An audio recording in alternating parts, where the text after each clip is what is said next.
جب اللہ نے انسان کو خلق کرنے کا ارادہ کیا تو کوئی بھی فرشتہ زمین سے مٹی نہ لا سکا۔ تو اتنے میں حضرت عزرائیل علیہ السلام فرمانے لگے، اے اللہ یہ کام مجھ سے ہی ہونا ہے۔ تو بس اللہ کے حکم سے حضرت عزرائیل زمین کو آئے اور 3 اقسام کی مٹی کو جمع کیا، سرخ، سفید اور سیاہ۔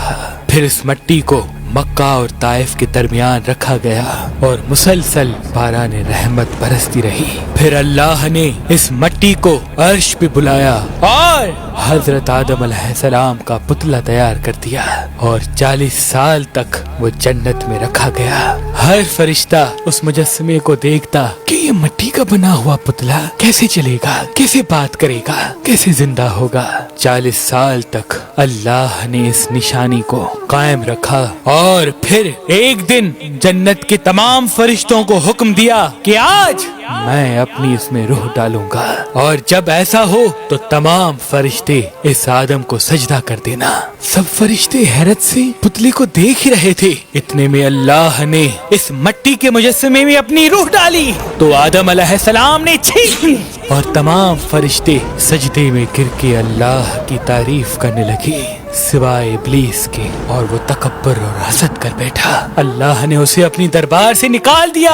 پھر اللہ نے حضرت آدم سے بی بی حوا کو پیدا کیا اور ان کی جنت میں کی گئی غلطی کے سبب ان کو زمین پہ بھیج دیا، اور یہ حکم نافذ کیا کہ اب جنت میں وہی آئے گا جو یہ ثابت کرے کہ وہ ہمارا فرما بردار ہے۔ اور یوں انسانوں کے لیے دنیا میں امتحانات کو رکھا گیا تاکہ ہر انسان امتحان دے کر اللہ کو راضی کر کے جنت تک پہنچ سکے۔ تاریخ نے لکھا جب آدم و بی بی حوا زمین کو آئے تو 200 سال تک ایک دوسرے سے جدا رہے اور اللہ سے معافی مانگتے رہے۔ بالآخر اللہ نے ان کی توبہ قبول کی۔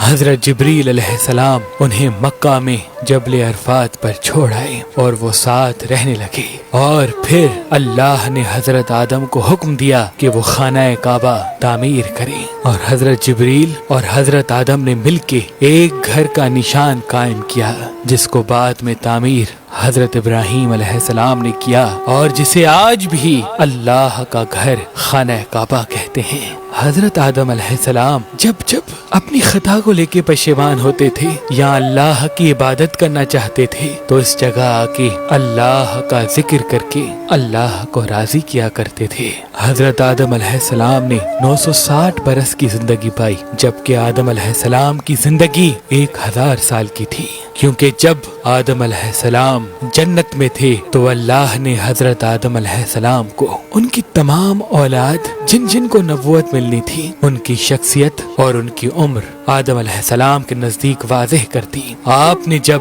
حضرت داؤد علیہ السلام کی عمر کو 60 سال تک دیکھا تو اللہ سے کہنے لگے، اے اللہ میری عمر کے 40 سال میرے پوتے داؤد کو دے دے، تو یوں آپ کی دعا قبول ہو گئی۔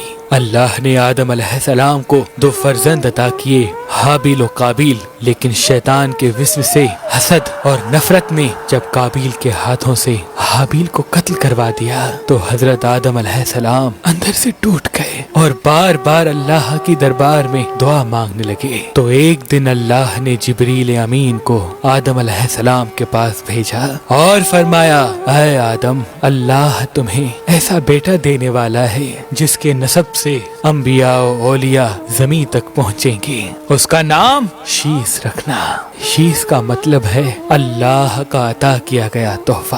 اور یوں اللہ نے آدم کی نسل کو زمین پہ پھیلا دیا۔ جب آدم علیہ السلام کا آخری وقت آیا، آپ نے اپنے بیٹوں سے کہا کہ میرا جنت کے پھل کھانے کا جی کر رہا ہے۔ آپ کے بیٹے زمین پہ جنت کے پھل ڈھونڈتے رہے کہ اچانک سے ان کو فرشتے ملے اور کہنے لگے، اے بنی آدم کہاں جا رہے ہو؟ انہوں نے کہا، ہم اپنے بابا آدم کے لیے جنت کے پھل ڈھونڈ رہے ہیں۔ ان فرشتوں نے کہا، جاؤ تمہارے بابا چند دنوں زمانوں کے مہمان ہیں۔ آپ کے تمام فرزند دوڑتے دوڑتے آپ تک آ پہنچے تو آدم علیہ السلام بستر بیماری پر اللہ کا ذکر کر رہے ہیں۔ بس اتنے میں موت کا فرشتہ آ پہنچا۔ جیسے بی ہوا نے موت کے فرشتے کو دیکھا، حضرت آدم سے لپٹ گئی کہ میں اپنے شوہر کو اپنے سے جدا نہیں کروں گی۔ اللہ کے نبی آدم علیہ السلام نے فرمایا، اے ہوا مجھ سے دور ہٹ جا، ایک مرتبہ پہلے بھی تیری وجہ سے جنت سے نکالا گیا ہوں، آج اللہ اور اس کے فرشتے کے درمیان تو حائل نہ بن۔ پھر آپ ان فرشتوں سے مخاطب ہو کے کہنے لگے، اے فرشتہ موت، کیا بھول تو نہیں گئے؟ میں نے اللہ سے سنا تھا میری عمر 1000 سال کی ہے اور ابھی تو مجھے 960 سال ہوئے ہیں۔ تو ملک الموت نے کہا، اے اللہ کے نبی آدم، آپ نے خود ہی فرمایا تھا کہ آپ کی زندگی کے 40 سال آپ کے پوتے داؤد علیہ السلام کو دیے جائیں۔ بس آدم علیہ السلام کی روح قبض کی گئی، آپ کو غسل فرشتوں نے دیا اور جنت کی خوشبو آپ کے جسم مبارک کو لگائی گئی۔ پھر آپ کی جنازہ نماز فرشتوں نے حضرت جبرائیل علیہ السلام کے پیچھے ادا کی اور زمین کھود کر آپ کی تدفین کی، اور تمام انسانوں کے نزدیک اللہ کا یہ حکم نافذ کیا کہ جب بھی کسی کا انتقال ہو تو ان کے جسم کو ایسے ہی تدفین کرنا۔ آج بھی ان فرشتوں کی سنت پہ اہل ایمان عمل کر کے اپنے بزرگوں کی تدفین کرتے ہیں۔ آپ کی قبر مبارک کی جگہ کو لے کے اختلافات ہیں، کچھ مورخین کے نزدیک آپ کی جائے تدفین سری لنکا، تو کچھ کے نزدیک جبل ابی قبیس، تو کچھ کے نزدیک عراق، اور کچھ کے نزدیک مسجد خریف کے صحن یا اندر۔ بعض روایتوں میں یہ بھی ہے کہ جب حضرت آدم علیہ السلام کا روح قبض کرنے کے لیے فرشتہ موت آ پہنچا تو آپ نے اپنے بیٹے، جس کو آپ نے اپنا جانشین بنایا تھا، حضرت شیس علیہ السلام سے کہنے لگے کہ اے میرے جانشین، میں نے اللہ سے سنا تھا کہ ان قریب اس زمین پہ ایک بہت بڑا طوفان آئے گا، اگر تم اس وقت تک موجود رہو تو میرے جسم کو اس کشتی نوح میں سوار کرنا جو نجات کا وسیلہ ہے، اور اگر تم اس وقت تک نہ پہنچو تو اپنی اولاد سے وصیت کرنا کہ میرے جسم کو کشتی نوح میں سوار کرے۔ تاریخ نے لکھا جب طوفان نوح آیا تو حضرت نوح علیہ السلام نے اپنی کشتی میں حضرت آدم اور بی بی حوا کے جسم مبارک کو اپنی کشتی میں سوار کیا اور بیت المقدس یا عراق میں اس جگہ تدفین کیا جہاں انہوں نے اپنی ہی قبر بنائی، اور بیچ میں ایک قبر کھود کے اپنی تحریر چھوڑ دی۔ اور جب امام علی علیہ السلام نے شہادت پائی تو انہوں نے وصیت کی، میرے جنازے کو اونٹ پہ رکھ کے حسن و حسین پیچھے چلتے رہنا، جہاں اونٹ رکے گا وہاں ایک چمکیلا پتھر ہوگا، اس کو ہٹانا تو میری قبر بنی ہوگی۔ جب امام حسن و حسین اس جگہ پہنچے جہاں اونٹ رکا، اس چمکیلے پتھر کو ہٹایا تو ایک طرف حضرت آدم علیہ السلام کی قبر بنی تھی، دوسرے طرف حضرت نوح علیہ السلام کی قبر بنی تھی، اور بیچ میں ایک قبر کھدی ہوئی تھی اور اس میں تحریر تھا کہ یہ قبر نوح علیہ السلام نے اپنے ہاتھوں سے وقت کے امام اور رسول اللہ کے وسیع علی ابن ابی طالب علیہ السلام کے لیے بنائی ہے۔